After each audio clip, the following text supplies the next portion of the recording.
During the plenary session of the Russia Calling Forum, Russian President Vladimir Putin highlighted Moscow's aim to further strengthen India-Russia ties. The Russian president reiterated increased trade volume with key allies, including India, and said that cooperation with India will be taken to the next level. Putin also highlighted Russia's strong friendship and cooperation with strategic partner India. The statements come before the Russian president's visit to India, scheduled for tomorrow.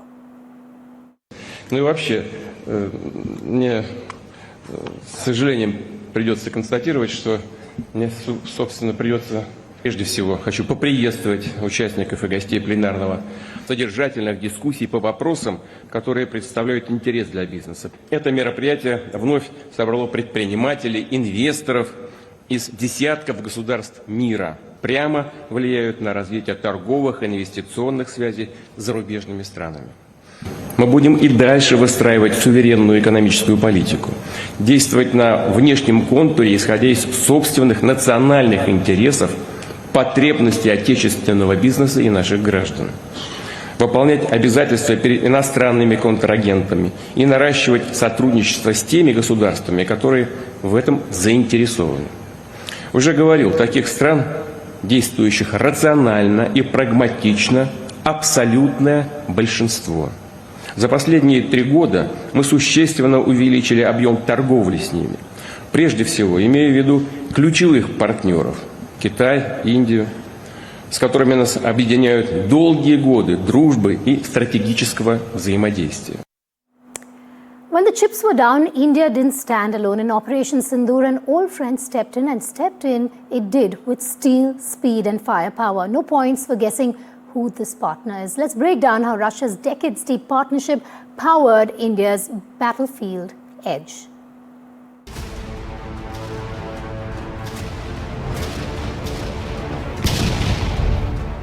When the storm hit Delhi, Moscow didn't blink. Because some friendships never fade. They forged themselves in fire, and in Operation Sindoor, that iron bond showed its strength again. Russia, India's all-weather friend, a partnership older than most of the systems it built. The results were crystal clear on the front line. There were pinpoint strikes as silent shields defended Indian territory. All this while jets roared with intent above. At the tip of the spear was the BrahMos, and during Operation Sindoor, it spoke with devastating accuracy. Targets deep behind enemy lines hit with surgical precision, fast, fearless, and totally unmatched.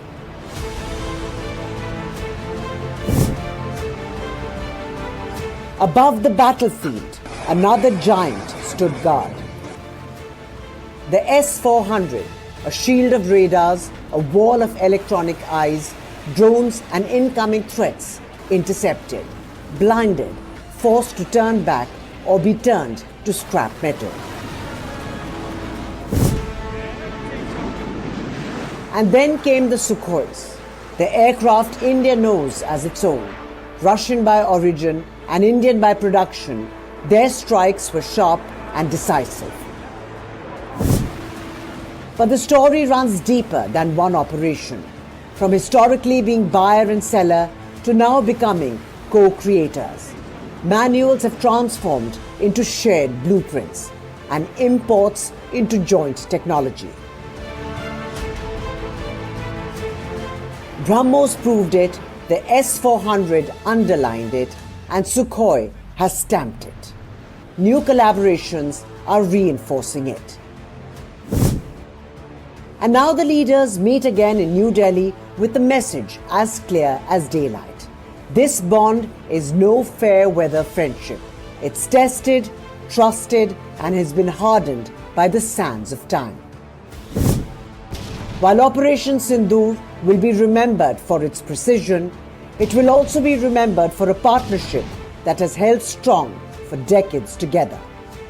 An unrivaled tale of two nations with one massive battlefield edge forged together.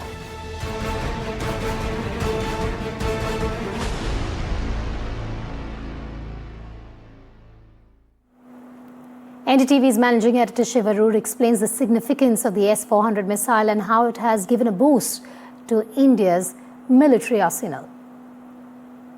Easily one of the biggest weaponry success stories of Operation Sindoor is the Russian-built S-400 air defense missile system. And I'll tell you why I'm talking about it tonight. 5 regiments of this missile were ordered from Moscow in 2018 as part of a $5.5 billion deal.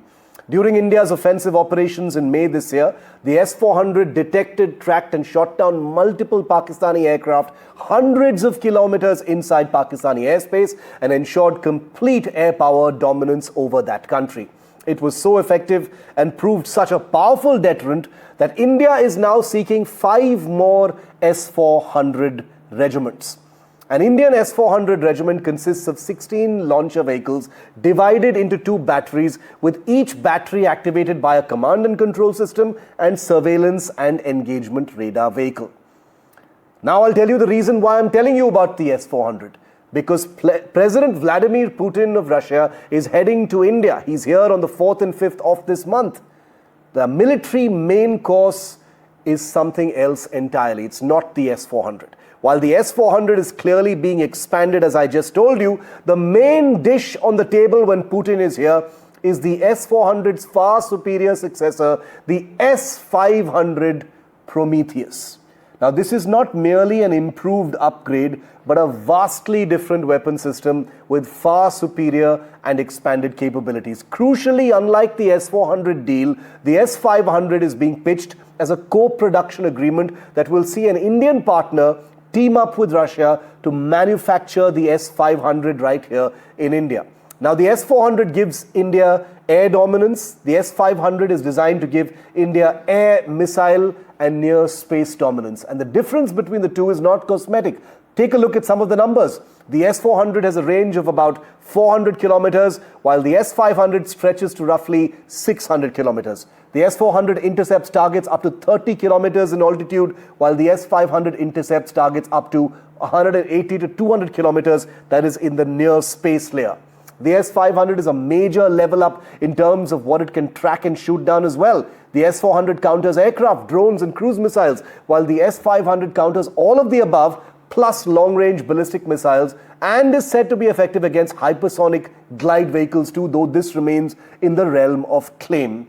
While the S-400 supports theater air defense like it did during Operation Sindoor, the S-500 supports national-level air ballistic and hypersonic defense.